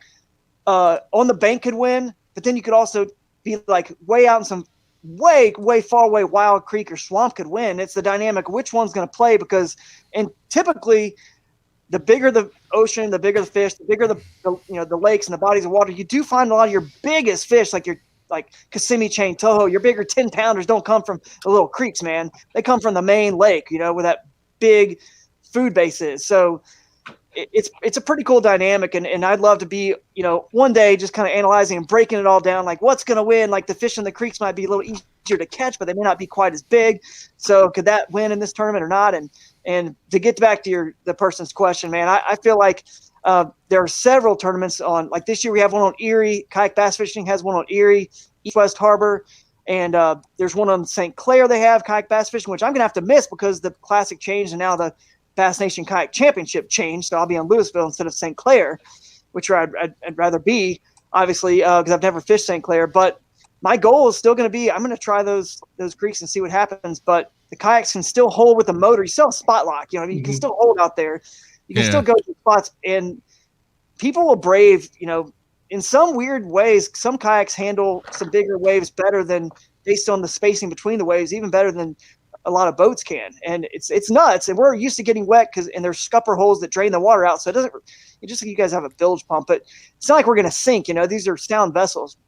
So guys win them out there offshore in those spots, St. Clair, Erie. Now if I'm going to Waddington or somewhere like that, which, I wish we would go there, St. Lawrence, I'm going to be on the river. I'm not going to go. Have you ever seen the current on the St. Lawrence? It's Have you ever personally seen it?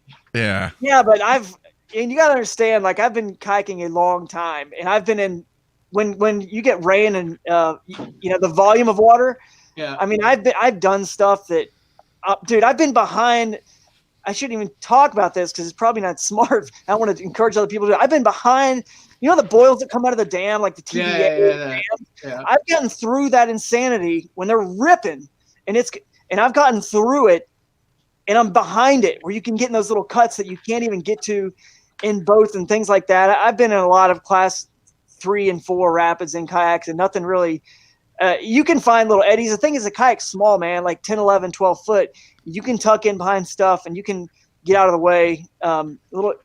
And there's other tools and methods. I use something called a drag chain with an anchor wizard that I can drop a chain. Sponsors in shallow water, I can drop the micro anchor they make. I mean, there's ways you can stop and slow down, and obviously with motors we can use our trolling motors and spot lock. But think about it too, dude. Matt, we can do floats. So let's say you got to, you only get swept down to St. Lawrence so fast, but we can do a float from point A to point B. We just shuttle our vehicle, right. And then you tuck into eddies here and there. You're bouncing your baits. You're casting whatever, and you move down, 8, 10. I've done 18 miles in a day, not even on a tournament that was with a motor. I'm talking paddling. Yeah. So, you can. I'm just saying, Drew, what Mark and I are picturing is us spinning around, going down current with a freaking rods just going, oh my God, as we spin, as we head down. But no, I understand it. I talked to one of the guys who had fished the Hobie Worlds, I think, in Australia. And he was like, dude, we're trying to catch these brim and like the tide's sucking us out. And we're like paddling as hard as we can just to even stay on the dock. And then he's like, you walk and you look at the Australians and they got quads that look like Lance Armstrong in his prime. And they're just like, joo, joo, joo, joo, joo. And then they're like a mile ahead. And he said it was just freaking crazy. But that's the beauty of it. That's the beauty of it, man. Like that's what makes it a sport so much and athletic. And the better you are at like boat positioning, given all the challenges you're facing, the better you'll be at catching the fish. You know what I mean? So you don't just need to understand where the fish live. You have to understand how to get your kayak there and boat position to catch them. Trust me, man. I did an episode of my show one time with Stetson Blaylock, and I don't think he'd really ever been in a kayak. And he got in, he's catching a fish, and I was, kind of laughing. He was laughing about it, and because he wasn't paying attention to what was coming downstream. He's catching this fish. Next thing you know, he's getting swept into a tree, man. He's like tangled up. He's just trying to get this 12-incher unhooked. And it's like things like that. You have to know I can make a cast and catch a fish before I get into that blowdown. Or I get swept into this, or before I go down to that rapid. You're always having to think about that in your head. Like, can I pull this off? Can I horse this thing in if I need to, if I get bit right now? Because otherwise I could flip over. I could lose everything. It could be disaster. Interesting. We'll find out tomorrow on day 4. I'm curious whether or not Frank would be willing to go out on Erie in a kayak. He may have done it. I don't know, but we'll find out tomorrow. Yeah, we'll find out. I live in Northeast Ohio now, so Frank, if you're watching the show, buddy, get out there. I've never fished Erie a day in my life. I'm a Southern boy, grew up in Georgia, catching shoal bass and all the rivers there, and now I'm up here. So let's go catch some big smallies, and I'll be in my kayak. You can be in your boat. I just want to get out there and see how it's done and catch some footballs, man. We'll ask him tomorrow. All right, dude. Matt, anything else? You good? No, I know you were taking Drew, notes. Is there anything that you wanted to make sure you got across there? And like I said before we came on, it's not like, oh, kayak, what is this foreign object that we see people fishing? No, like they said, we've had Rod on, we've had JD in studio who owns a kayak shop. We've had guys on that have talked about it in the past. But I mean, I think we actually were able to go a little bit more because we had it's like interviewing Carl. Like we're past the Australia questions, and then you find out about actual Carl. That's kind of where we are in the kayak world. We're past the groundwork, and now we're actually finding out more about it. So, yeah, I was glad to hear you say that actually, because I was like, man, here we go again. I'm probably gonna just have to explain the entire kayak world. No, and that's cool that that we can get deeper into like some fishing techniques and tactics and things that we may be able to help educate your listeners that come here for. Solid education on bass fishing and weather and bowling and basketball, whatever else. I like it. Okay, so we've got the Hobie BOS Bass Open Series, the KBF. That's Chad Hoover's deal. Yeah, Trail Series, and the Bass Nation Kayak Series. Those are what you would consider the 3 national trails. Yes. Okay. Exactly. Who's the top 5 right now? If I want to go watch the top 5. Now I know this is up for debate. You can have a have a freaking debate on this. But I'm just curious, in your opinion, if you were to name, if you're a bass guy who's never looked at it, I mean, obviously you got Chad Hoover out there. Obviously everyone talks about Christine Fisher with her finishes and stuff. But I'm just saying, in your opinion, who are the top 5? And you can throw yourself in there if you want. That's not bragging. I'm asking. You're just answering. Yeah. I should just punt this and defer to my fantasy salary cap game that I did, because really that would be, I made the salaries with all the different anglers. So I should just punt to that. I don't even know what that is. Okay. Who's your top 5 in the salaries then? All right. You mentioned some great anglers out there. Chad more runs the trails these days and fishes tournaments. So, it's easy to kind of exclude him from this because he doesn't really fish them. But and Christine's awesome. Like you said, she's great and super, super talented angler. But I would have to say, probably Russ Snyder's is up there number 1, or it's a toss up between Russ Snyder's and Jody Queen. Jody Queen's on the Z-Man Pro staff with me, just such a good guy as well, and just smashes them everywhere. I did some math one time, and I think the average finish that Jody did in national tournaments and Russ, I can't remember because I included myself, that we were all around the top 7 or 8% every time we fished a tournament in 2020. And at national level tournament, we were finishing the top 7 or 8% of the entire So field. You're in there then. I put you in there. I know you don't want to say it, but I mean, in all honesty, would you put yourself in the top 5? Don't get yourself in trouble, but I'll put you in the top 5. I'll put you in the top 5, Drew. You're in the top 5. All right. Looking at stats, then yeah, I'm going to do it by stats, not whatever. So stats, yeah. I'm going to say Russ. So we got 2 more. We got Russ Snyder, Jody Queen, some guy named Drew Gregory. This is where I'm going to get in trouble because I know I love this part right here. I know you love it. Most everybody out there would say that those are probably the top, anglers right now. But man, it's tough. God, throw me some guys then that are fun to watch, that catch them, that are fun to watch. Then, if I wanted to go to YouTube and dive into that world. Well, I mean, for YouTube, Greg Blanchard's great to watch because he's films all of his tournaments, and he's a West Coast guy, and that's actually to give some love to the West Coast. That these national trails right now, it's just too expensive for even Bass and those guys. They don't even get out to the West Coast anymore. So imagine how hard it would be for kayak tournament trails, which also need tourism dollars and support and things like that to get out there. So West Coast has their own regional stuff going on. It's really cool, and Greg Blanchard does a great job filming it all and taking you through it. He's a good one. But no, I mean, I think there's a lot of other names. You could look at Derek Brundle, Corey Dreyer. Derek Brundle is a ton of fun to watch. He films this stuff and just does a great job. Corey Dreyer catches fish. Jackson Orr is a young up and coming angler that smashes them, absolutely kills them. Orr, he's in the kayak world. His last name is Orr. Yeah, look at that. How perfect. Wow. He smashes them. You could go. There's actually a group called KBN, Kayak Bass Nation. They've got a power ranking they put out every year, and it creates a lot of debate about this. But there's a lot of talented anglers. Guillermo Gonzalez is a really good stick out there from Texas. Even the recent guys, I mean, Joey Vanyo, my goodness, I mean, he's on fire. Brian Howe just won the event on Seminole, and I'm trying to name as many people as I can. That's fine. Hey, here's what I'll do. Here's what I'm going to do right now, Drew. I'll save you. I'll cut you off. You're done. You can't name anyone else. There you go. All right. There you go. Now you're safe because who knows who was There's on a lot the more I want to name. Just go join the fan. The guy who's sitting there waiting you were going to say his name next, but I cut you off before you did. So you're safe. Yeah, absolutely. But join the fantasy game, and you guys can follow along. Actually, the deadline to sign up is this Friday because that's the first that's the Hobie Bass Open Series event on Watts Bar. Starts Saturday morning, so we're cutting Is it the free? deadline. It's free. We just set it up for free. It's just fun. But Kayak fantasy fishing. Yeah, kayak fantasy Dude, fishing. are you in, Mark? I might be in on this. This sounds pretty cool. It would literally be a crapshoot. Yeah. I'm going to tell you right now. I'm going to look it up. Let's see. I wonder if I could get to. I might be in on this, Matt. You should get in just so you learn the anglers. You know what I'm saying? Yeah. Oh yeah. It helps you. You know, it helps you learn them, and it's it gives you a rooting interest. You know what I mean? It's like what you guys said yesterday about MLF not really getting that point yet. I mean, I realized how important it was just for fantasy. And just on my own with my buddy Ken, through my podcast, decided to build it on my own. I got tired of waiting around for somebody else to do it. So that's kind of what I've been doing in the sport for a long time. You know, I actually ran a tournament trail called the River Bass Tournament Trail for 10 years. It was only catching bass and rivers. That's all we did, you know. And sometimes I just get sick and tired of other people, waiting on it. So I just said, there's got to be a website out there that can help you make a fantasy league out of, whatever you want. So that's what I did. But anyway, I was looking for, you guys go on the website and you can follow along with the anglers and the trails. But if an angler's already won some money this year, they will come with that money, those points, those fantasy points. Now, we haven't updated it, so you don't really know unless you go back and look at all the. What's a website?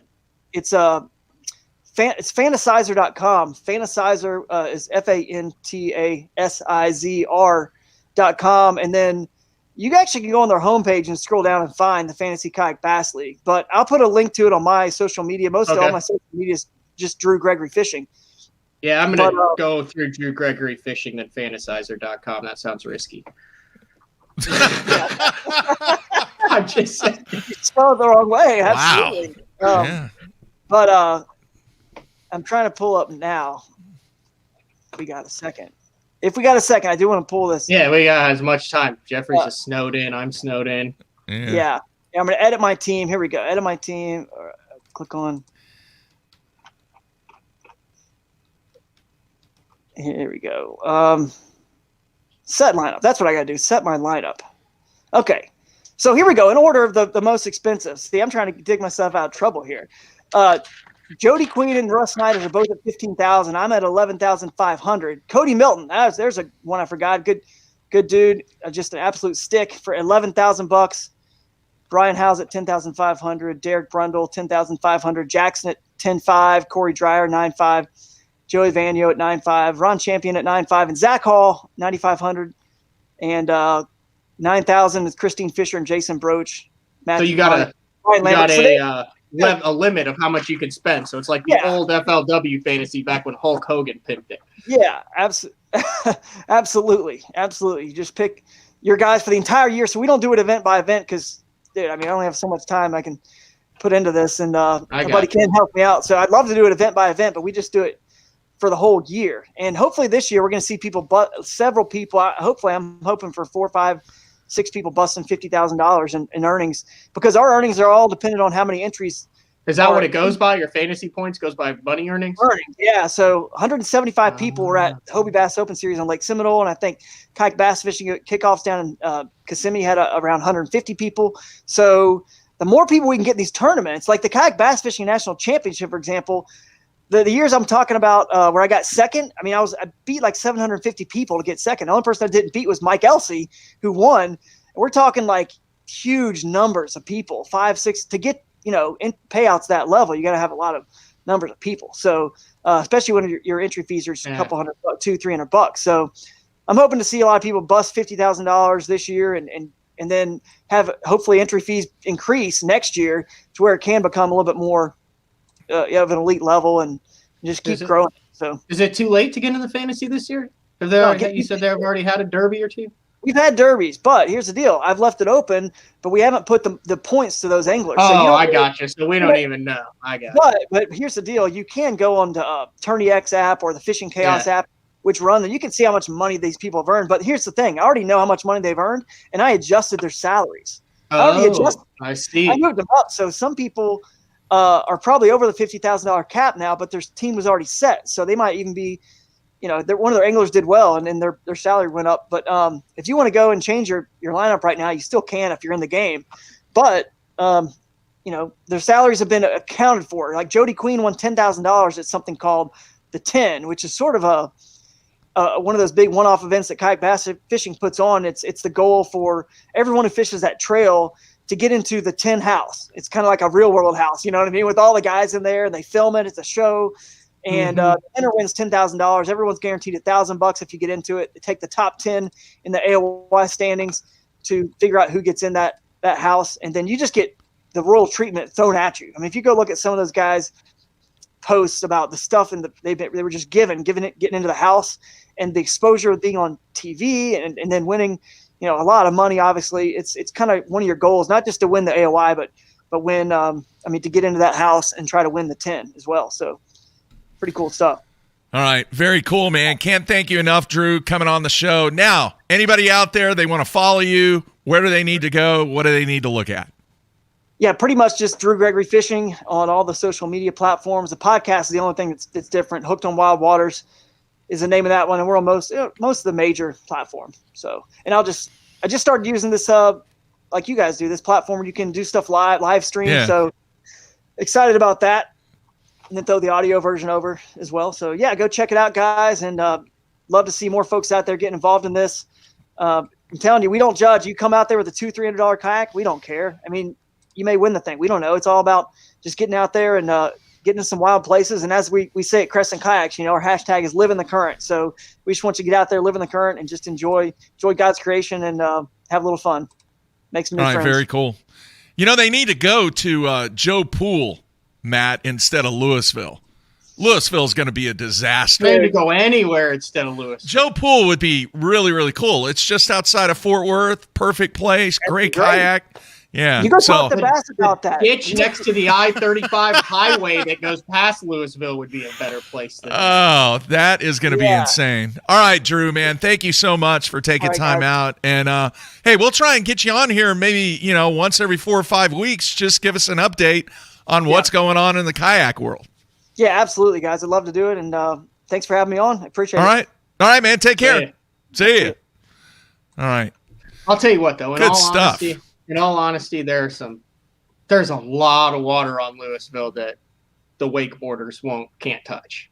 I mean, a lot of water. No, I agree. There's a ton of water. I would imagine there's been some epic throwdowns in some backwater areas. Because I mean, dude, if you're spending all that time to get there and all that, I mean, you're kind of committed, and then you've got 8 guys in a little bitty creek that you thought you were going to have to yourself. What do they just start like? What was that American Gladiators where they stood on the deals with the you remember that, Mark? The TV show? Yeah. They had the power things and they stood on it, and then whoever knocked each other off first with the baton won. Yeah. Wonder if that's how kayak fights go down. They just sit like just a paddle off. And we didn't even talk about the swan attacking them.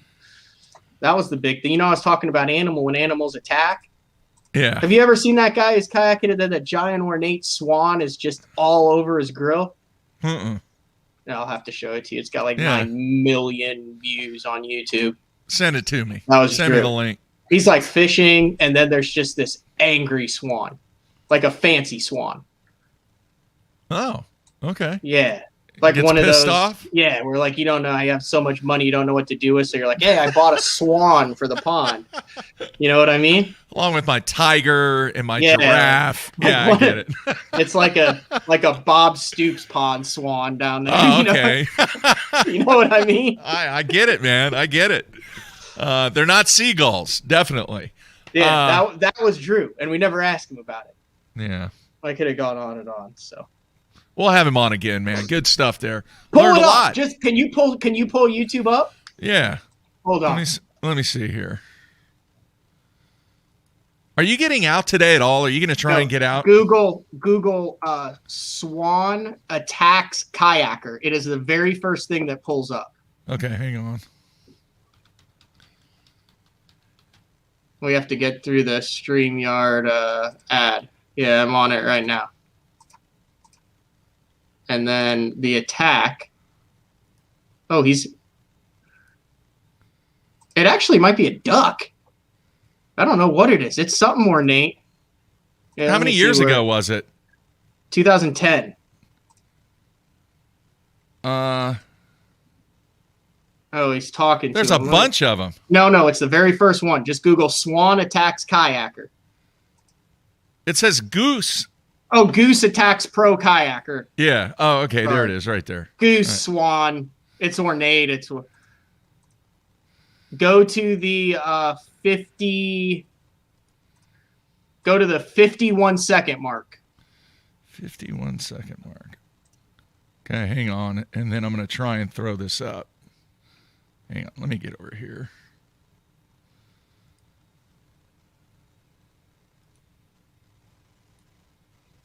I'm trying here. Hang on. Oh, I wanted to have Charles Sim call in today too. He ran over an alligator at Okeechobee. Okay, is that it? Hold on. Yeah, that's it. 51-second mark. Do you have sound? Because sound would make it a lot better because there's a whole bunch of gurgling and stuff. Okay. Okay, here we go. Oh my gosh.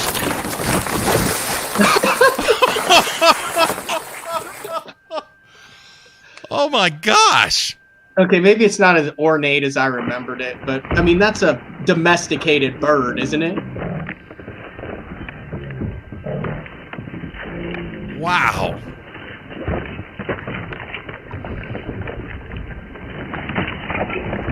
That's pretty crazy.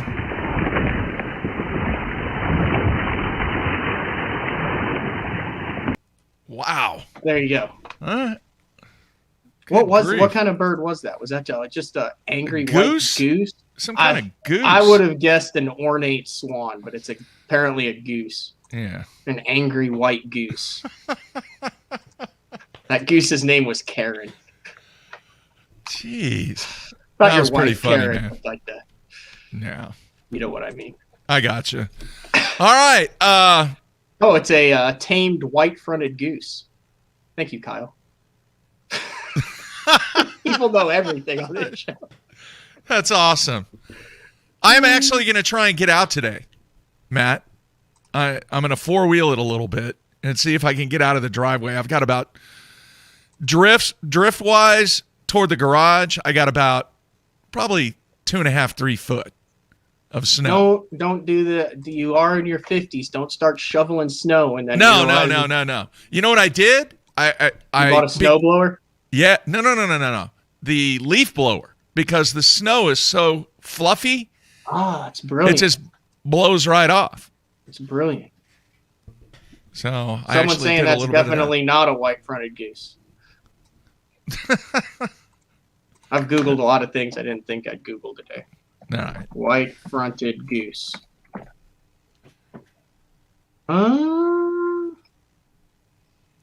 Don't know. I don't know. It looks a little bit too white. The white-fronted goose has a lot of dark on the back. All right. Tomorrow, you know what we're going to talk about with Frank? Any idea? What are we going to talk about? Devil's horse. Ooh, I need to be a part of that one.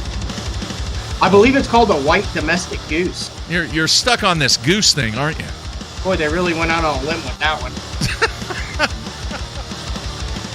Hey, man, you live on a farm. Get a goose for a pet.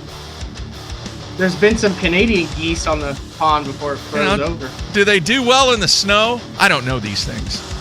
Do they have pet goose or geese or gooses or whatever they are? That's what you need. I'm sure your bulldog would like the goose. They'd get along well. She'd be like, she'd get all down. Yeah. And she'd try to play with it, and then it would attack her, and she'd hide under the bed. All right, so that's going to wrap things up today. Frank Scalish tomorrow. And don't forget, Ken Duke on a special Day 5 show on Friday as we begin, hopefully, on Friday to thaw out here in Oklahoma and Texas. We shall see. So I want to thank Drew once again. And I know there was a lot of folks out there watching that may not be familiar with what we do. Please subscribe to the channel.